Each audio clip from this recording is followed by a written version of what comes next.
বিদআত বিদআত কাকে বলে এটা আপনাদের একটু বলবো কি বিদআত কি? বিদআত মানে কি? বিদআত কি খায় না পড়ে? এটা বোঝা দরকার। বিদআত মানে কি খারাপ নাকি বিদআত বলতে কি বোঝায় এটা আমাদের একটু স্পষ্ট করে বোঝা দরকার। বিদআতুন শব্দের বাংলা আবিধানিক অর্থ হলো নতুনত্ব, নতুন আবিষ্কার, নতুন জিনিস যা অস্তিত্ব পূর্বে ছিল না। তো এই বিদআতের সংজ্ঞা দিয়েছেন হাফিজুল হাদিস ইমাম মহিউদ্দিন নববী রাহমাতুল্লাহ আলাইহি তিনি, এবং আরেকজন ইমাম বদরুদ্দিন আইনি রাহমাতুল্লাহ আলাইহি, দুইজনেই সংজ্ঞা দিয়েছেন। তাফসীরে রুহুল বায়ান আল্লামা ইসমাঈল হাক্কি রাহমাতুল্লাহ আলাইহি উল্লেখ করেছেন যে আল বিদআতু হিয়া মা লাম ইয়াকুন ফি আহদে রাসূলিল্লাহি সাল্লাল্লাহু আলাইহি ওয়াসাল্লাম। বিদআত হলো ওই জিনিস যেই জিনিস আল্লাহর নবীর জামানায় ছিল না, যেই জিনিস নবীজির জামানায় ছিল না, পরবর্তীতে আবিষ্কার হয়েছে, ওটাকে বলা হয় বিদআত। মনে রাখবেন কথাটা। এখন বিদআত যেটা নবীর জামানায় ছিল না ওটাই বিদআত, পরে যেটা আবিষ্কার হয়েছে। এখন আপনারা জুমার নামাজ পড়ছেন, পড়েন না? জুমার নামাজ পড়তে গিয়ে আপনারা নিশ্চয়ই সোয়া 12টায় বা 12:30টায় একটা আজান শুনেছেন। আপনারা কি জানেন এই আজান রাসূল পাকের জামানায় ছিল না? জানেন কি না? খুব মনোযোগ দিয়ে কথাগুলো শুনবেন। বিদআতের সংজ্ঞা মোতাবেক রাসূল পাকের জামানায় যা ছিল না, পরবর্তীতে আবিষ্কৃত হয়েছে, তাকে বলা হয় বিদআত। তাহলে সহিহ বুখারী মতে উল্লেখ, হযরত ওসমান যুন্নুরাইনের খেলাফতের আমলে এই জুমার নামাজের আজানে সালিস মানে সোয়া 12টার সময়ের আজান, এটা আবিষ্কার হয়েছে। এই আজান নবীর জামানায় ছিল না, হযরত আবু বকর হযরত উমরের জামানায়ও ছিল না। তাহলে এই আজান কি হচ্ছে? বিদআত হচ্ছে। খেয়াল করেন বিদআত কাকে বলে, এটা আমরা ভালোভাবে স্টাডি করে তারপরে এই মিলাদ কিয়াম করি, আমরা না বুঝা করি না। দ্বিতীয়ত খেয়াল করেন, প্রথম উদাহরণটা দিলাম হলো জুমার সানি আজান, এই আউয়াল আজান যেটা বর্তমানে হাদিসের ভাষায় আজানে সালিস। আপনারা খেয়াল করবেন, মনোযোগ দিয়ে খেয়াল করবেন। জুমার নামাজের খুতবার ভিতরে চার খলিফার নাম উচ্চারণ করা হয় সানি খুতবার মধ্যে। আবু বকর সিদ্দিক, হযরত উমর ফারুক, হযরত উসমান, হযরত আলী, তারপরে হযরত ফাতেমা, হযরত ইমাম হাসান, হযরত ইমাম হুসাইন, তারপর নবীজির দুই চাচা হযরত আমির হামজা এবং আব্বাস, এনাদের নাম উল্লেখ করা হয় কিনা বলেন? আপনারা কি জানেন জুমার খুতবা, ঈদের খুতবা বা কোন খুতবাতে চার খলিফার নাম এবং তিনাদের নাম রাসূল পাকের জামানায় ছিল না? এটা জানেননি? কারণ ওই সময় তো আবু বকর সিদ্দিক খলিফাই হয়নি। নবীজির জামানায় কি হযরত ওমর খলিফা ছিল? নবীজির জামানায় তো কেউ খলিফাই হয়নি। তাহলে ওনারা খলিফা হিসেবে খুতবার ভিতরে কেন উচ্চারিত হবে? তাহলে এটাও তো সংজ্ঞা মোতাবেক কি হচ্ছে? বিদআত হচ্ছে। কথাটা খুব ভালো করে খেয়াল করবেন। আমি ব্যাখ্যা করে দিব শেষে, আগে বোঝানোর জন্য কিছুটা উদাহরণ নিয়ে আসছি আপনাদের সামনে। 3 নম্বরে খেয়াল করেন, কোরআন শরীফে জের, জবর, ফের, জজম, তাসদীদ, হরফ, ইরাব, আয়াতের চিহ্ন, পারার চিহ্ন, রুকুর চিহ্ন, ওয়াকফের চিহ্ন আসেনি না নাই? আপনারা কথা বলেন না করে আছে না নাই? আপনারা কি জানেন কোরআন শরীফের আয়াতের চিহ্ন, পারার চিহ্ন, রুকুর চিহ্ন, তারপর সূরার নাম, জের, জবর, ফের, জজম, তাসদীদ এগুলি কোনো কিছু নবীজির জামানায় কোরআন শরীফে ছিল না। তাহলে সংজ্ঞা মোতাবেক বিদআতের যে তারিফ, সংজ্ঞা মোতাবেক আমরা বুঝতেছি কোরআন শরীফের ভিতরে বিদআত কোথায় যাচ্ছে খেয়াল করেন। আমি বুঝাই দিব পরে, ভালোভাবে ক্লিয়ার করে দিচ্ছি একটু পরে। কিন্তু সংজ্ঞা, তারিফ, সংজ্ঞা মোতাবেক বিদআত কিন্তু কোরআন শরীফে আছে। ও ভাই আমার, মাদ্রাসার জন্য আমরা সম্রাট টাকা কালেকশন করি, ঈদ উল ফিতরের সময় ফেতরার টাকা, রমজান মাসে যাকাতের টাকা কালেকশন করি কিনা? আপনারা ঘুমাইছেন নাকি? আপনারা কি জানেন নবীজির জামানায় মাদ্রাসাই ছিল না, আর যাকাত ফেতরা কালেকশনের ব্যাপারে কথা। তাহলে এই যে সামরা, ফেতরা, যাকাত কালেকশন চলতেছে, এই রেওয়াজ সংজ্ঞা মোতাবেক বিদআত, সংজ্ঞা মোতাবেক। ও ভাই সাহেব, আরেকটু আগায়, প্রতি মাসে মাসে মুসল্লিদের কাছ থেকে, মসজিদ কমিটির কাছ থেকে ইমাম সাহেব হিসেবে আমরা কিছু বেতন ভাতা নেইনি। আপনারা জানেন নি এটা হচ্ছে বিদআত।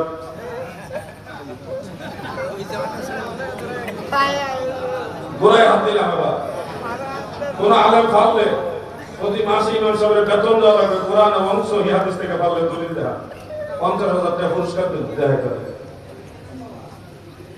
নাই নাই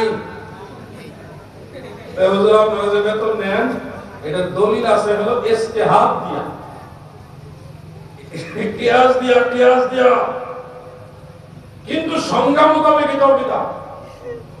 বিদআতের যে সংজ্ঞা, ওই সংজ্ঞা মোতাবেক এটা কি বিদআত। আরেকটু আগাই, কি আগাবো? দান বাক্স আছে, জোরে বলেন। দান বাক্স যে বিদআত জানা আছে? জানেন না? নবীজির জামানায় দান বাক্স ছিলই না, সাহাবীদের জামানায় ছিল না, তাবেঈদের জামানায় ছিল না। অনেক পরে দান সংগ্রহ করার সুবিধার্থে দান বাক্স আবিষ্কৃত হয়েছে। তাহলে বিদআতের সংজ্ঞা মোতাবেক দান বাক্স কি? ইমাম সাহেব এইবার কালেকশন বন্ধ হইলে, ও ভাই দুইটা সিনেমা ফতোয়া দিয়ে বিদআত আরো আছে। আমি আরেকটু সহযোগিতা করি আপনাদের। আপনাদের মসজিদে কাতার সোজা করার দাগ আছে না? আছে। আপনারা মানে নামাজই করেন না? আছে আছে আছে। এই আওয়াজ দেয় ব্যাটারি দুর্বল। মসজিদে কাতার সোজা করার দাগ আছে? আছে। আপনারা কি জানেন কাতার সোজা করার দাগ বিদআত? জানেন না? শুধু জানেন মিলাদ করা বিদআত, এইটা শুনছেন। কাতার সোজা করার দাগ যে বিদআত, এ তো কোনোদিন শুনিনি। আজকে শুনুন, লেখাপড়া করতে হবে। জাহাবি সাহেব কোন কিতাব থেকে আপনি বলতেছে? ভাইরে আমি যে কিতাব থেকে বলতেছি ওইটা রিডিং কইরা অনুবাদ করতে হলে কমপক্ষে আপনার না 12 বছর মাদ্রাসা পড়া লাগবে। 12 বছর বেশি বেশি না আলেম ভাইরা। ওই কিতাবটার নাম হলো আল ইতকান ফি উলুমিল কোরআন, আল বুরহান ফি উলুমিল কোরআন, হাফেজ জারকাশি রাহমাতুল্লাহ আলাইহি লেখা। কারণ জারকাশি কে না, এটা কোন গ্রামে বাড়ি তো জানেন না। সে কথাগুলি বুঝতে হবে ভাই। ফতোয়া বাহরুর রায়কের মধ্যে আছে ইমাম ইবনে মুজাহিদ মিসরি। আপনি তো ফতোয়া বাহরুর রায় নাম শুনছেন, কোনদিন তো চোখে দেখেন না। ফতোয়া শামী আব্দুল মুখতার আলা দুরুল মুখতার, ওগুলি পড়তে হবে ভাই। মিসকাতুল মাসাবি এর সরা মিরকাতুল মাফাতি মোল্লা আলী কারি রাহমাতুল্লাহ, এগুলি পড়েন। কাতার সোজা করার দাগ নবীজির জামানায় সাহাবীদের জামানায় ছিল না, এটা বিদআত। মসজিদের ভিতরে দাগ আছে, আছে না? মিম্বার আসেনি, মেহরাব আসেনি। এই যে ইমাম সাহেবের বরাবর যে এরকম একটা ঘর, মেহরাব আছে না? না, এটা যে বিদআত জানেননি? জানেন না? নবীজির জামানায় মেহরাব ছিল না? মাওলানা সাহেব মেহরাব করা বিদআত, সবে বরাতের হালমারুজি বিদআত। শুনুন, যেখানে তারা ইমামতি করছেন ওই মেহরাব বিদআত। কখন আবিষ্কার হলো মেহরাব? জানেন না তো?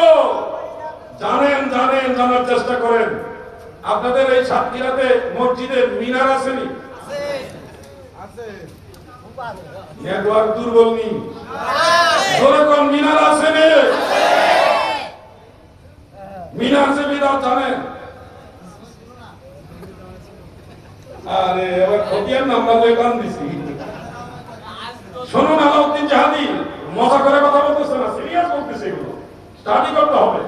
আবু দাউদ শরীফের সরা আউনুল মাহবুদের মধ্যে আল্লামা আজিম আবাদি তিনি উল্লেখ করেছেন বাদশাহ হিশাম বিন আব্দুল মালিকের জামানায় মিনার আবিষ্কার হয়েছে। এর আগে মিনার ছিল না, এর আগে ছিল মিজানা। মিজান আবার কি আজানের মাসলায় যুক্ত হবে? আমাদের সাবজেক্ট যদি একটা দেন তাহলে একটা নিয়ে দৌড়াইতে গেলে আবার 14টা সাবজেক্ট বের হয়ে যাবে, সমস্যা। তবে আপনাদেরকে অনুরোধ করছি, আপনাদের সন্তানদেরকে সুন্নি আলেমদের লেখা বই পুস্তকগুলি পড়ার জন্য উদ্বুদ্ধ করেন। নিজেরা পড়েন, সন্তানদের পড়ার জন্য দেন। নাইলে আপনি সুন্নি হইলো আপনার ছেলে কিন্তু ভেজাল হবে। দায়িত্ব নেন আপনারা, এখনই সময়। এই যে একটা বই আছে, আপনারা প্রত্যেকেই এটা নেওয়ার চেষ্টা করবেন। প্রিয় নবীজির সালাত, হানাফি মাযহাবের নামাজ, আযান, ইকামত, ওযু, তারপরে নামাজে তারাবি নামাজ, বেদের নামাজ, জুমার নামাজ, জানাজার নামাজ, জানাজার পরে দোয়া, ফরজ নামাজের পরে দোয়া, তাহাজ্জুদ নামাজ, তারাবি নামাজ, এরপরে আরো যত নামাজ, সব নামাজ নিয়ে বইটা লেখা। এটা প্রত্যেকটা ফ্যামিলিতে একটা দরকার। মহিলারা কিভাবে নামাজ পড়বে, দলিল কি, পুরুষের নামাজ কিভাবে হবে? দলিল কি? নামাজ আমরা হাত বাঁধি নাভির নিচে, কেন বাঁধি? দলিল কি? লেডিস নামাজি হয় নাই কেন? ওইটার ব্যাখ্যা কি? দলিল কি? সব এটার মধ্যে পাবেন। জোরে আমিন কেন বলি না? এটার মধ্যে পাবেন। এটা 500 টাকা হাদিয়া, চুপচাপ সংগ্রহ করে নেবেন। আমার দুইটা ছোট ভাই মাহফিলের প্যান্ডেলের ভিতরে চুপচাপ আসবে, বুট বাদাম বহুত খাইছেন, এবার কিতাবাদি সংগ্রহ করে বাচ্চাদের হাতে বই দেন, বলেন আব্বু তোমার জন্য বইটা গিফট দিলাম। ছেলে খুশি হবে, দুইটা লাইন করে পড়ুক, সুন্নিয়ত সম্পর্কে জানুক, মিলাদ কিয়াম সম্পর্কে সাতক্ষীরা প্রত্যেকটা এলাকায় সারা দেশ থেকে যারা অঞ্চলে এই বইটা নিয়ে যান। মিলাদুন নবী, ঈদে মিলাদুন নবী সাল্লাল্লাহু আলাইহি ওয়াসাল্লামের কিয়াম, মিলাদ কিয়ামের যত দলিল লাগবে এটার মধ্যে দেওয়া আছে। এটা আমার লেখা, 200 টাকা, সবগুলি আমার লেখা, 200 টাকা হাদিয়া।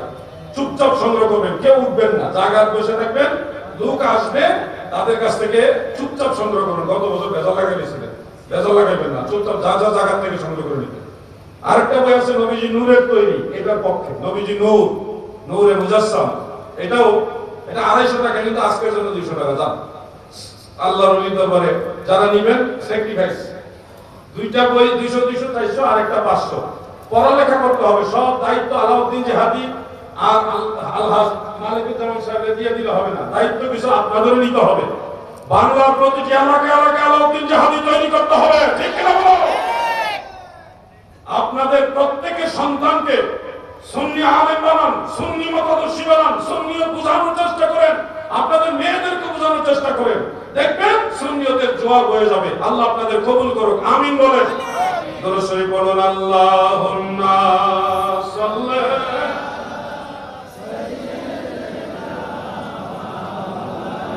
বলেন, কমে গেছে, ওয়া আলা আলি সাইয়্যিদিনা। الحمد لله وحده لا شريك له وحده بوحدة موحدا، والصلاة والسلام على من لا نبي بعده، الذي يحمد حمدا بعد حمد، وآله وأصحابه وأهل بيته أجمعين. أما بعد فقد قال الله تعالى: إن الله وملائكته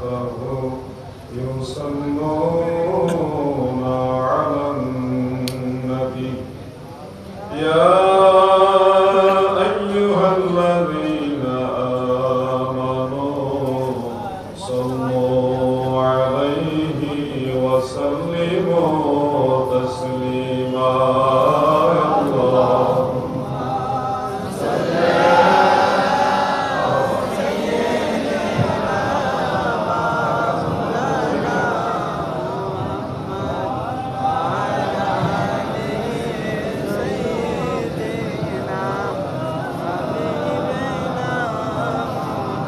اللهم صل